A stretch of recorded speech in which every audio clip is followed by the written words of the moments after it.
Good morning. I'm Amanda Ayres, and just wanted to talk to you for a moment about why my family chooses to pledge each year to St. Luke's. In all the years I've been here and the things I've been involved with vestry and outreach and different committees, anytime there's like strategy and planning and thinking of the future, there was always a question that would come up. And that question is, who is St. Luke's to our community? Who is St. Luke's to the world? If we did not exist, who would be impacted? Who would miss us? And I've always had a hard time with that question, not because I don't think that we make an impact. I know that we do, but it's just, I've just always struggled with how to answer that question.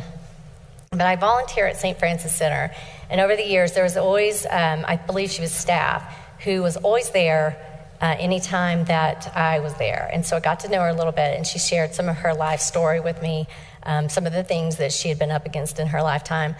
And she said, we've met outside of here. And I came to St. Luke's a few times in the past, and she told me that she found herself at one point in a very dark place, and she was very scared about where she was headed and needed to speak to somebody. So she started calling churches, and she, no fault. I mean, sometimes calls go to recordings and whatnot, but they'd say, leave your information and somebody will call you back. And so she said, no, I needed to talk to somebody right then. So she kept calling, and as fate would have it, she called St. Luke's, and she spoke with a person who sat on the phone with her and talked to her, spoke with the rector at that time, who met with her, invited her to come to St. Luke's, so she did.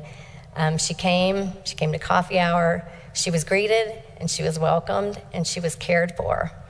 And that is, as far as the question goes of our impact in the world, we may not always know. I don't think there's any way we will all always really know the true impact we have on our community and the world. But I do know that for this one person who was in a very bad place, St. Luke's answered the call and was there when she needed us. And so that's why my family pledges to support this work. Even if we don't know how God is using us, we can trust that He is. And I want to also add that sometimes I feel like there's a sentiment that because our pews are not always full and we don't have this new membership just rolling in all the time, that we're not doing something right or that people aren't finding what they need here. And I don't think we should ever make that assumption, because I think the truth is that we may be exactly what people need when they need it. And just because we don't know that how God's using us doesn't mean that He's not. But what it does mean that there's fewer of us who are here to keep the work going, both in our time and with our finances. And so as other people have said, it's really important that we each prayerfully ask God to guide us in our giving, so that we can do what we can to keep this work going. And then if we do that, we can trust that He will make it enough. So thank you very much.